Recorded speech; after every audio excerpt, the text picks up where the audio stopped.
Your girl is here with another video. Tune in. Going for a boat ride. Yay.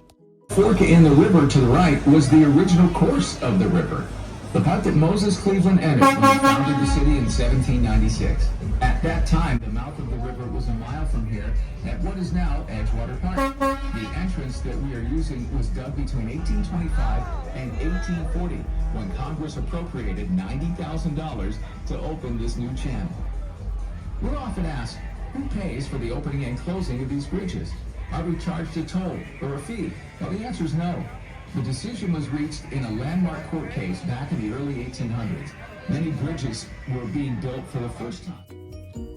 1870 and completed in 1896 by the United States government and is maintained by the Army Corps of Engineers. This wall is 4.5 miles long and rests on a base 200 feet wide. It is triangular in shape. The front or north side of the wall diverts the force of the waves upwards, which breaks the energy of the waves. Maintenance of the wall goes on almost year-round to protect the harbor and shore installations from heavy seas that whip up on Lake Erie in all fall and winter months. The docks to our left, all along the lakefront, were built to accommodate the foreign ships that dock. 120 world ports have chosen the Cleveland World Port to deliver and receive goods because of its excellent geographical position on the Great Lakes. From Woodley, and after 55 years of service, the William G. Dock here since the opening of the St. Lawrence Seaway in 1959. Nearly 300 ocean 25 million, more than $300 million in cargo goes in and out each year, which supports nearly additional apartments, restaurants, and retail space, and possibly a movie theater.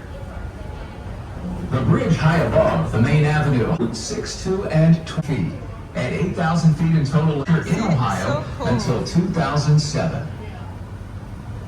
We're now in the heart of the flats. 100 years ago, this entire area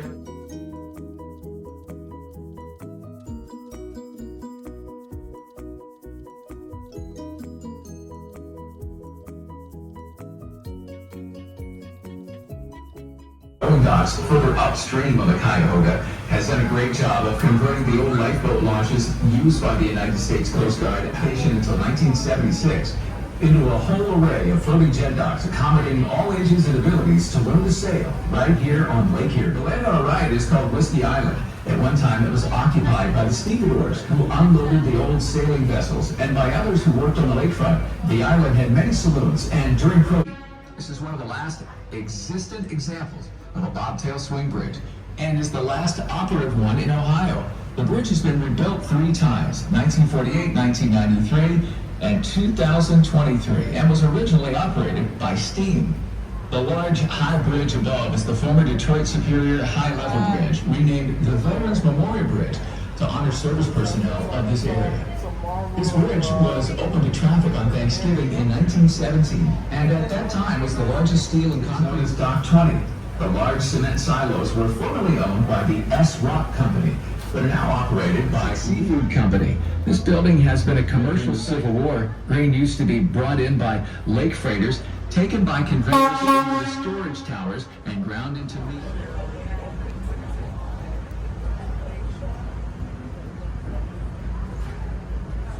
I see it.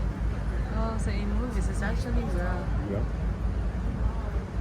The next bridge is the Pennsylvania Truss-style bridge.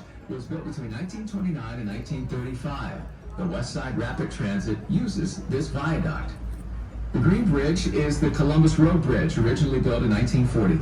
After 73 years of use, the bridge required a major overhaul, including a full replacement of the center span. The towers at each bank were sandblasted and repaired, and the new center span was constructed upstream, floated into position on a barge by 2 tugs, and joined with the towers. The $32 million project was completed in 2014, and the 220-foot span was reopened to traffic.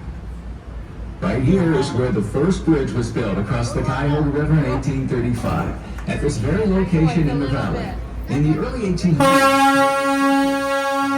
side or east bank was the city of Cleveland. On the right side or west bank was Ohio City. The merchants of Ohio City did not want the bridge built because they thought that Ohio City people... Gradually, they all moved away, and today there's no trace of them, but it is still known as Irishtown Bend. Cleveland Metro Parks, together with Land Studio, announced $10.8 million from the National Park Service's Outdoor Recreation Legacy Partnership, ORLP, program, has been awarded for the development of the future Irishtown Bend Park. A $65 million stabilization project is currently underway by the Port of Cleveland. Once complete in 2025, the stabilized hillside will provide an opportunity to create a duplex. Offers 44 suites with no two being alike. It is closely flanked on its left by a visually striking custom home designed by Horton Harper Architects. To our right front, we can see the site of a very interesting new development in the flats. This land can be seen now. The closest to the river's edge is Silver Hills at Thunderbird, a dense, intentional city neighborhood designed for the next 100 years with authentic, intimate spaces and a unique waterfront featuring a multimodal riverside trail and public park. The one behind or to the east is called the Collins 25. The Collins offers 316 thoughtfully designed residences, including a mix of stylish apartments and spacious townhomes, ranging from studio layouts to expansive 3-bedroom floor plans, with premium amenities, stunning city and riverfront views, and a prime location near downtown.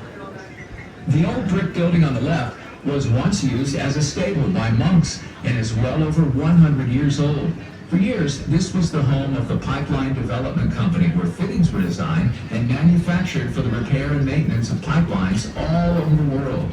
The building also housed a unique museum dedicated to pipelines and the men who built them. The museum has been relocated in Westlake and displays all types of pipes, including old wooden gas pipes and lead pipes that were used in ancient Rome.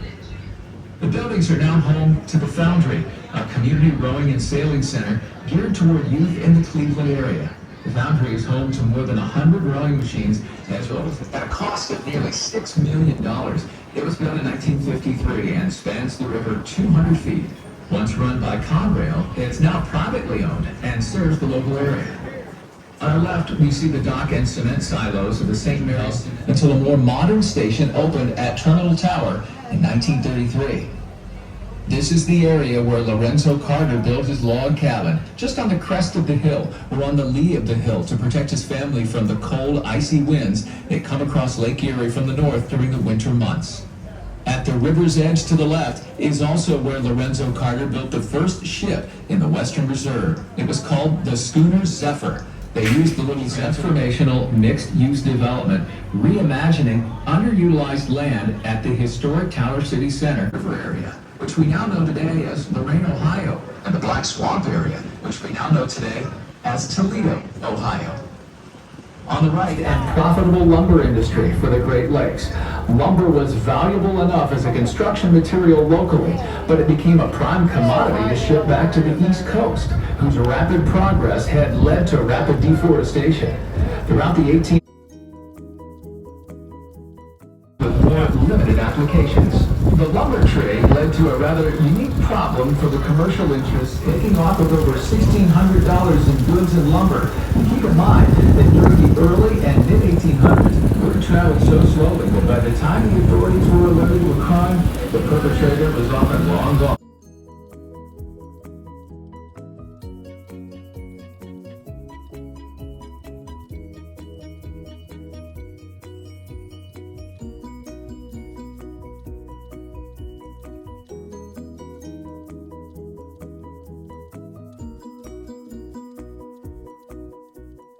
Thank you so much for watching my video to the end. I do appreciate you. See you on my next video. Bye.